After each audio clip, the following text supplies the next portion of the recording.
thème la France va-t-elle devenir une terre d'asile pour le cinéaste Woody Allen? Vendredi dernier, le groupe Hachette a lâché le réalisateur qui devait publier dans cette maison d'édition son autobiographie. Mais cet ouvrage pourrait toujours sortir en France chez Stock si son directeur parvient à ses fins. Il confiait ce week-end au Point qu'il ferait tout pour maintenir la publication. Je vous rappelle juste les faits. Brièvement, que reproche-t-on à Woody Allen? Plusieurs choses. D'abord, d'avoir épousé la fille adoptive de son ex-femme, Mia Farrow, de 35 ans, sa cadette. Et puis, plus grave, Mia Farrow l'accuse d'abus sexuels sur leur fille adoptive, Dylan Farrow, qui avait 7 ans à l'époque, ce que Woody Allen a toujours démenti. Après une enquête approfondie, la justice américaine a refusé de poursuivre le cinéaste. Donc, au regard de la justice, cet homme est innocent. Voilà pour le contexte. Richard Bouygues, est-ce que vous êtes rassuré qu'en France, un éditeur veuille encore le publier? Je ne sais pas si je suis rassuré. Moi, ça me pose quand même plusieurs questions. D'abord, il y a eu une analogie entre Polanski et Woody Allen. À ce que je sache, il n'y a pas, de la part de Woody Allen, ne souffre pas d'une condamnation par la justice. Et donc, je pense que déjà, cette comparaison n'avait pas lieu d'être. La deuxième question, c'est qui décide? J'ai un peu la sensation que là, c'est un peu les salariés du groupe Hachette aux États-Unis qui se sont mobilisés et qui ont décidé. J'ai peur que, un peu comme le disait Stephen King, qui est le suivant, parce que finalement, si à chaque fois c'est le tribunal populaire qui décide de la publication ou non d'un auteur, ça pose un sujet. On a un auteur là qui n'a pas de condamnation en justice. Pourquoi ne pas... Télérama disait « laissons décider les lecteurs sur cette affaire ». En tout cas, moi, elle me pose un problème sur le qui décide et comment on le décide. Et on pourrait avoir des deux poids, deux mesures. Et là encore, plein d'incohérences. On en parlait sur le premier sujet, mais on en publie certains qui sont condamnés, on n'en publie pas d'autres qui ne le sont pas. Pour quelles raisons? Est-ce qu'il fallait, c'est ce que demandait un de ses fils qui est publié par une des éditions qui est liée au groupe Hachette, demandait à ce qu'il y ait aussi la voix des plaignants qui soit entendue. Mais elle l'est, visiblement, lui-même a publié. Donc, alors, je trouvais, enfin voilà, pour finir, pour le faire vite, c'est un homme qui n'est pas condamné, mais que l'on condamne dans sa publication, un homme qui, à un moment donné, a, je pense, une biographie qui n'est pas attentatoire ni à la loi, ni à autre chose, qui pose le problème, moi, c'est surtout ça, de qui décide in fine. Et dans cette affaire, le fait que ce soit non plus le fait qu'on ait un rapport à la justice, qui pourrait s'entendre, mais qu'on ait un rapport là, juste à, tout d'un coup, une émotion, une contestation, et on y va. À propos... Donc, le fils biologique de Woody Allen, qui est Ronan Farrow, c'est un pseudonyme, il a eu cette phrase hier: la décision initiale d'Hachette de publier Woody Allen témoigne d'un manque de compassion pour les victimes d'agressions sexuelles. Je vous propose, juste avant qu'on continue le débat, rapidement d'écouter l'avocat pénaliste Marie Dosé, qui raconte justement ce matin son inquiétude face à ces accusations d'offense et de compassion, de manque de compassion. Mais moi, j'ai peur, là, de vous parler. Est-ce que c'est normal? Est-ce que c'est normal que moi, avocate, j'ai failli ne pas répondre à votre invitation? Pourquoi vous avez peur? Pourquoi? Parce que je sens que la libération de cette parole est en train de confisquer les autres. Et qu'il n'est pas normal, dans notre état de droit, qu'en rappelant les grands principes de l'état de droit, on ait peur d'intervenir publiquement. Et la difficulté, c'est que si, à chaque fois que je rappelle l'état de droit, les victimes de violences sexuelles considèrent que je leur fais offense, on arrive à une catastrophe. Gabrielle Cluzel, vous comprenez ce qu'elle dit? Oui, évidemment. Moi, j'avoue que cette affaire me suscite des sentiments ambivalents. Le premier, c'est que je suis plutôt contente qu'il y ait un sursaut de la société face à ce que j'appellerais une dérive post-68 art, libertaire et échevelée, c'est-à-dire que tout était ordre bourgeois, y compris ce qui s'opposait à la pédophilie. Donc, c'est ce que George Orwell a appelé la décence commune. Il y a sans doute un tir de barrage, là, tout d'un coup. On le voit avec les affaires diverses et variées, Polanski, Maznev. Mais en l'occurrence, là, il n'a pas été condamné. Donc, comme vous le disiez tout à l'heure, en effet, on est face à un tribunal médiatique. Alors, il y a une accusation de son ex-épouse, mais une femme, et ce serait le pire des sexismes de l'affirmer, n'est pas innocente par nature. Hein, c'est vraiment je le dis parfois, pas lu plus loin que Martine à la plage pour s'imaginer qu'une femme n'est pas capable de calcul, de dissimulation, et on le sait bien que dans un cas de mariage qui se fracture, ça peut arriver. Donc, je comprends les propos de cet avocat. On ne peut pas dire par essence, il y a une femme qui dit qu'elle a été agressée, on ne laisse pas faire la justice, mais on décide qu'il faut avoir de la compassion si vous faites faites quoi que ce soit, si vous êtes un employeur qui le gardait, vous n'avez pas de compassion vis-à-vis de ces femmes. On rentre dans une spirale infernale.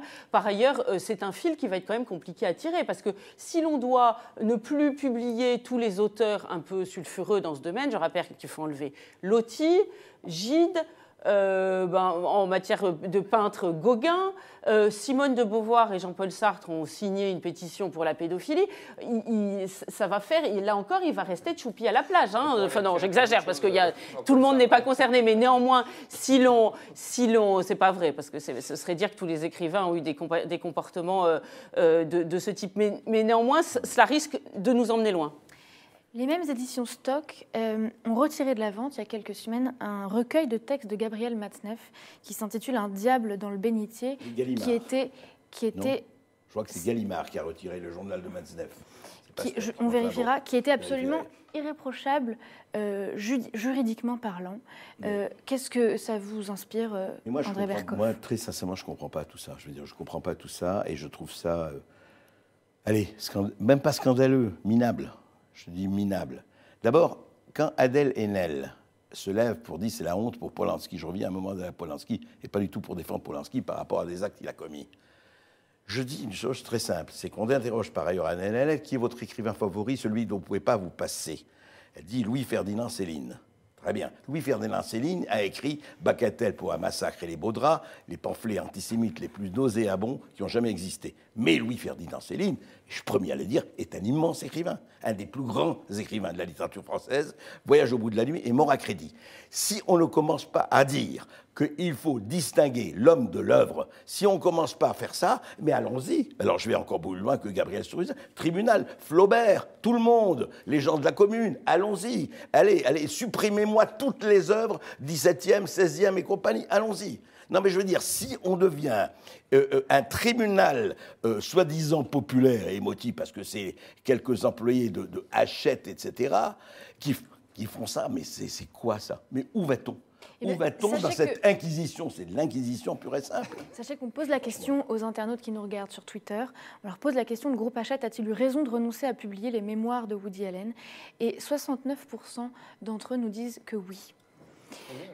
Sur les réseaux sociaux, Jacques Isabello, on pouvait lire ce week-end un éditeur américain censure un livre de Woody Allen, mais pendant ce temps-là, on s'apprête à republier Mein Kampf. Ce que s'apprête donc à faire les éditions Fayard. Est-ce que cette comparaison est valable? Comparaison n'est pas raison, disait Edgar Morin. Non, mais déjà, quand André, faites bien de me donner la parole à la fin, parce que je vais me faire que des ennemis sur ces sujets-là. Moi, je suis complètement d'accord avec ce qu'a fait Hachette. Ne ressortons pas les morts, parce que vous savez, Ovide et Pline le Jeune expliquaient comme Ronsard que celui qui a le don d'écriture est le prêtre des muses, donc il doit être irréprochable. Ah, si on ressort ces vieilles références. Alors, Sainte-Beuve, lui, a dit aussi qu'il pensait comme ça, et Proust pensait l'inverse. Non, mais jugeons déjà les vivants. Non, mais Jacques Isabello, vous êtes d'accord avec Hachette? André, jugeons les vivants. Oui. Moi, je suis pour ce qui arrive à M. Matzneff. Moi, je trouve scandaleux que, comme le disait Geneviève Fraisse, M. Polanski ait utilisé cette affaire de Dreyfus pour faire sa défense personnelle à travers ce film. Je vais vous dire, vous voyez, je vous avais bien fait de me donner la parole à la fin. Je suis d'accord avec Françoise Héritier qui explique que notre société a cantonné les femmes à un rôle qui est un rôle qu'il fallait arrêter. Et que non, mais tout ça est assez fortement lié. Et ce mouvement MeToo, qui a été notamment qui a pris son envol par l'intermédiaire de cette affaire de Woody Allen. Eh bien, c'est vrai que, comme à la Commune, comme le lendemain de la Révolution, on va vivre des choses qui vont être totalement excessives. Je suis d'accord avec vous. Et pendant un moment, dès qu'on ne sera pas d'accord, on sera conspué par les féministes. Mais il est temps que ça se passe, André. Il est temps que ça se passe pour ma fille, pour votre petite fille et pour tout un tas de jeunes femmes. Simone de Beauvoir, c'était une femme. Non, mais Simone de Beauvoir, elle a été malheureuse. Elle a été malheureuse, mais ça n'excuse rien d'avoir été malheureuse. Du pacte faustien qu'elle a passé avec Jean-Paul Sartre. Oui, d'accord. Mais c'est pas parce que les femmes peuvent être coupables aussi. Alors, moi, je suis d'accord parce qu'à un moment, je vais terminer dans mon rôle parce que vous êtes trop intelligent pour moi. Dans un autre, c'est de dire en communication, on explique de plus en plus que les entreprises doivent être politiques. Et les entreprises, de plus en plus, elles défendent les choix politiques de leurs clients. Et qu'à un moment, Hachette, avec ses salariés, disent ce principe de précaution, de ne pas le publier. Nous pouvons faire ce choix, comme nous pouvons faire le choix de ne pas publier Isabello. Et ben moi, ça me convient. Mais la morale, nous ne sommes pas ici pour défendre vos clients ou les gens de leurs clients. Ce n'est pas de la communication. Arrêtez de parler communication. Que les salariés de Hachette aient fait jouer leur droit. Parce que c'est tous les salariés de Hachette, primo. Et puis deuxièmement, attendez, il n'a pas été condamné. Vous l'avez dit très très justement, il n'a pas été jugé. Woody Allen a fait les plus grands films. Ce type qui est accusé par son fils. Enfin, quand même, mais comment? Est-ce que nos enfants nous accusent de ça? Mais nos enfants nous accusent de ça. Mais arrêtez de faire la morale, c'est pas vos enfants qui accusent de ça. C'est pas possible. La justice ne sert à rien. Alors on a le tribunal inquisitorial pour protéger les enfants. Mais vous savez de quoi ils sont protégés, les enfants? Commencez à voir les régimes où les enfants sont traités comme ils sont traités. Commencez à parler. Non mais Jacques Isabello, parlez publiquement des régimes où on condamne les enfants de 8 ans à se marier. Mais je suis d'accord, voyons-le ensemble. Eh bien, voyons-le ensemble. Voilà. C'est ça qu'il était temps de soulever ce couvercle et de mettre sur la place publique tous ces sujets nauséabonds. Ils font doser le féminisme. On va les aider à faire ce qu'il faut. Je voudrais apporter juste quelques précisions au débat. L'ouvrage dont on parlait tout à l'heure, c'était bien Stock.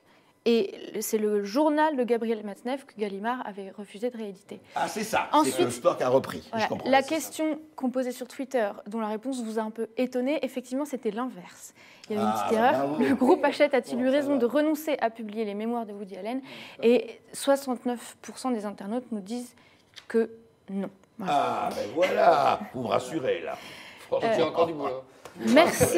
Merci infiniment d'avoir débattu avec nous et à vous d'avoir commenté cette émission.